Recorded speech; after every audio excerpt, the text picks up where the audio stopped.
के लिए। इसी बीच सीएम जयराम ठाकुर ने इस कार्य समिति के दौरान क्या कुछ कहा है वो भी हम आपको सुनाते हैं। वेंटिलेटर इससे बचाने के लिए जरूरी है, वो भी कहां से? भारत में नहीं।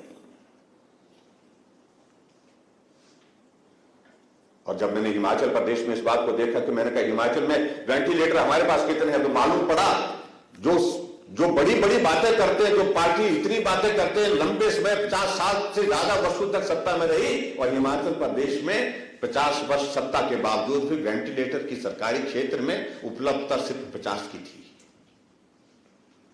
और आज हिमाचल प्रदेश में हमारे पास वेंटिलेटर 600 से ज्यादा है, 6 मोर देन 600। मैं इन बातों को इसलिए मैं जिक्र कर रहा हूं क्योंकि इन सारी चीजों में आप सबका बहुत बड़ा सहयोग रहा। 2.5 लाख लोग हिमाचल के दूसरे प्रदेशों में संकट में फंसे हुए थे। घर लाना बहुत बड़ी चुनौती थी। घर लाने से पहले उनको क्वारंटीन करना और उसके बाद घर पहुंचाना। बच्चे बेबस थे, लाचार थे, इतनी परेशानी थी, इस तरह की परेशानियां थी। एक महीने से बच्चे कमरे के अंदर। और ऐसी परिस्थिति में हमने हिमाचल प्रदेश में 2.5 लाख लोगों को हिमाचल प्रदेश ने दूसरे प्रदेशों से ला करके जो है उनके घर तक पहुंचाया। हमारा हिमाचल का बच्चा कोटा में पढ़ रहा था, हिमाचल की HRTC की बसें वहां लाइन खड़ी की हमने जाकर के, 50 बसें भेज करके और 50 बसों में हिमाचल के बच्चे को वहां से लेकर के घर तक पहुंचाया। 4000 से ज्यादा हमारे हिमाचल के नौजवान जाकर के कहां थे? गोवा में गए थे काम करने के लिए, रेस्टोरेंट में, होटल में काम करने के लिए। उनके लिए विशेष ट्रेनें लगा करके उनको वहां से जाकर के घर पहुंचाए, बेंगलोर से, मुंबई से, दिल्ली से, अहमदाबाद से। और उसमें भी मैं कहता हूं, जब उनको ऊना में लाया, पार्टी का कार्यकर्ता वहां पर खड़ा होकर के जो है उन बच्चों के लिए, उन लोगों की मदद करने के लिए, उनके लिए नाश्ते की चिंता करने वाला, पानी की चिंता करने वाले, उनको वहां पर जो है कोविड के उस सारे पैटर्न को फॉलो करने के लिए, नॉर्म्स को फॉलो करने के लिए वहां पर जो है खड़ा होकर के काम कर रहा था। ये भारतीय जनता पार्टी के सिवाय दूसरा कोई संगठन कर ही नहीं सकता है। कोई मिसाल ही नहीं है दूसरी जगह देखने की। और पिछले कुछ अरसे से हम इस बात को देख रहे हैं कि भी कुछ लोग बोलने की कोशिश करते हैं। पिछले 1 साल से और कोई मुद्दा नहीं, सिर्फ मुद्दा क्या? कोविड। अब कोविड खत्म हो गया, मैंने कहा आप क्या करेंगे? बोलते हम सोचते हैं। यह हमारे लिए बहुत बड़ी सौभाग्य की बात है। आदरणीय मोदी जी के नेतृत्व में केंद्र में सरकार 2014 के बाद जो है 7 साल का कार्यकाल पूरा करने जा रही है, लेकिन कोई उंगली उठाकर नहीं कह सकता कि मोदी जी के ऊपर, मोदी जी के दूसरे सांसदों के ऊपर, मंत्रियों के ऊपर किस तरह। और इस परिस्थिति को मैं कह सकता हूं, यह परिस्थिति हिमाचल प्रदेश में भी है। 3 साल का कार्यकाल हिमाचल प्रदेश में भारतीय जनता पार्टी की सरकार का पूर्ण होने जा रहा है, वह पूर्ण हुआ है। और उस कार्यकाल में एक भी स्थायी मुद्दा हमारी पार्टी के, हमारी सरकार के साथ मुद्दा पकड़ते हैं, छोड़ते हैं, चलाने की कोशिश करते हैं, चलता नहीं है, फिर छोड़ते हैं, कुछ नया मुद्दा ढूंढने की कोशिश करते हैं। इस प्रकार से 3 वर्ष का कार्यकाल। मैं इस बात के कोविड का जिक्र इसलिए कर रहा, हम सेवा के भाव के साथ पार्टी का कार्यकर्ता किस प्रकार से जब संकट हमारे समाज को आता है, पार्टी के साथ साथ में सेवा उनकी कैसे, समाज की सेवा कैसे की जा सकती है, इससे बेहतरीन उदाहरण दूसरा देखने को नहीं मिल सकता है। वहां दूसरी तरफ कांग्रेस पार्टी का देखिए, बिल बना दिए गए, इतने हमने पीपी किट बांटे, इतने हमने राशन बांटा, इतने हमने मास्क बांटे, और इतना हमने ये किया, खर्चा किया। 12 करोड़ रुपए का बिल कांग्रेस पार्टी के प्रदेश की ओर से पार्टी हाईकमान को भेज दिया गया। ये 12 करोड़ रुपए कांग्रेस पार्टी के खाते में जमा कर दिया जाए, क्योंकि हमने इतना पैसा खर्च किया है। अपनी पार्टी को वो लूटने से नहीं छोड़ रहे। और ये हमारे लिए सौभाग्य की बात है कि संकट के दौरान, इतने बड़े संकट के दौरान भारत को एक ऐसा मजबूत, ईमानदार नेतृत्व मिला है नरेंद्र भाई मोदी जी के रूप में। कहीं अगर कांग्रेस ऐसे संकट में होती तो मालूम नहीं क्या होता, किस प्रकार से लूट होती। इसलिए भाई और बहनों, ये सारी बातों का जब हम जिक्र करते हैं तो स्वाभाविक रूप से उस पार्टी का चित्र हमारे सामने आता है।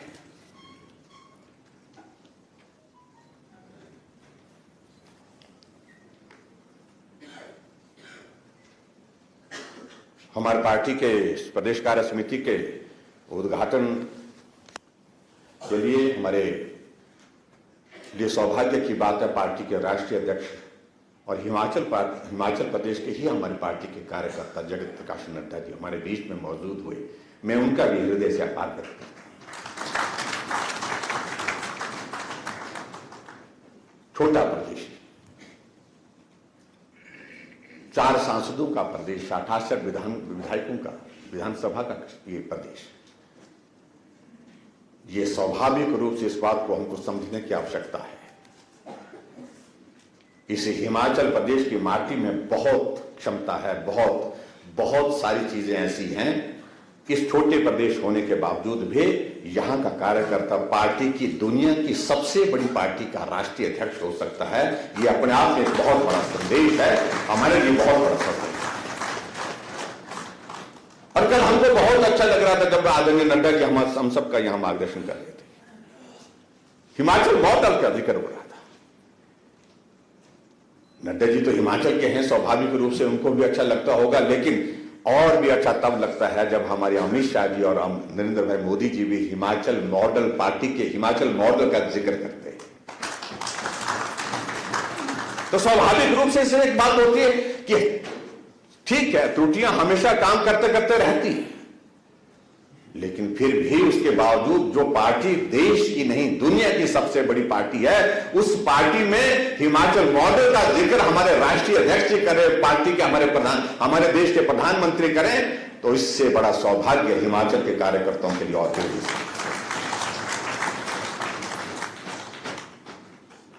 पवन जी आजकल दीदी के प्रदेश में है और वहां जाकर के भी हिमाचल मॉडल का जिक्र करते हैं। मुझे इस बात की प्रसन्नता है कि उन्होंने कहा कि वहां मुझे मालूम नहीं संगठन की क्या व्यवस्था है, बंगाली दिमाग से बहुत शार्प होते हैं, ऐसे बताते हैं, मछली खाते हैं, लेकिन उसके बावजूद वहां पर जब जिक्र होता है मॉडल की, अगर पार्टी के मॉडल की बात आती है तो हिमाचल मॉडल का जिक्र वेस्ट बंगाल में भी पार्टी के पोलिंग बूथ पर हो रहा है, पन्ना प्रमुख के बीच में हो रहा है और हमारे ग्राम केंद्र के स्तर पर हो रहा है, त्रिदेव की बात हो रही है, पन्ना प्रमुख की बात। ये नए इनिशिएटिव्स कहां से? प्रदेश छोटा लेकिन बातें बड़ी, प्रदेश छोटा लेकिन उसके बावजूद काम बड़ा, और सिर्फ कहने के लिए नहीं।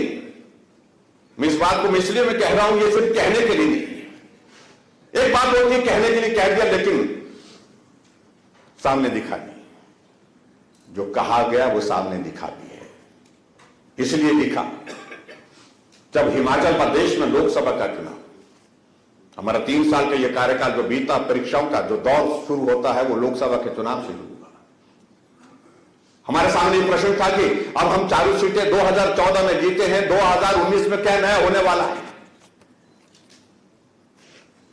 और हमारे ये पत्रकार मित्र हमारे से खंभा गाड़ करके ऐसे ऐसे पूछते थे अब की बार कितनी आएगी, हमने कहा 4 आएगी, लेकिन कई लोग बोलते थे कि 4 मुश्किल लग रही है। हमने कहा मुश्किल कौन सी लग रही है? कई लोग बोलते नहीं 2 होंगी, ज्यादा जोर होगा तो 3 हो सकती है, लेकिन 2 होंगी। लेकिन मैं हिमाचल प्रदेश की जनता का इस कार्य समिति के माध्यम से अभिनंदन करना चाहूंगा, उनका आभार व्यक्त करना चाहूंगा और समस्त पार्टी के कार्यकर्ताओं को श्रेय को देता, पार्टी के नेतृत्व का श्रेय देता हूं। ऐतिहासिक जीत जो हिमाचल प्रदेश में आज से पहले कभी नहीं हुई, वो ऐतिहासिक जीत हमने लोकसभा के चुनाव में की। सहज नहीं था। 4 सीट जीतने का विषय, 4 सीटें जीतने के बाद 5 तो हो नहीं सकती थी, लेकिन जीत शानदार हुई, ऐतिहासिक जीत हुई। हम हिमाचल प्रदेश में 68 की 68 सीटों पर जीते। हम हिमाचल प्रदेश में 68 सीट जीतने के साथ साथ में चारों लोकसभा क्षेत्र में जीतने के तमाम पिछले रिकॉर्ड को ध्वस्त करके जीते। 68.41%। इतना वोट प्रतिशत कभी नहीं रहा। लोकसभा के चुनावों में बड़े बड़े नेता सब जगह से लड़े, लेकिन तो ये थे हिमाचल के मुखिया जयराम ठाकुर, जिन्होंने पूर्व में रही सरकार यानी कि कांग्रेस पार्टी पर निशाना साधा और अपने कार्यकाल के दौरान उपलब्धियां गिनवाई। इस बुलेटिन में अभी के लिए फिलहाल इतना ही। वक्त हो चला एक छोटे से ब्रेक का, कहीं मत जाएगा, देखते रहिए जनता टीवी, क्योंकि जनता टीवी आपकी ताकत।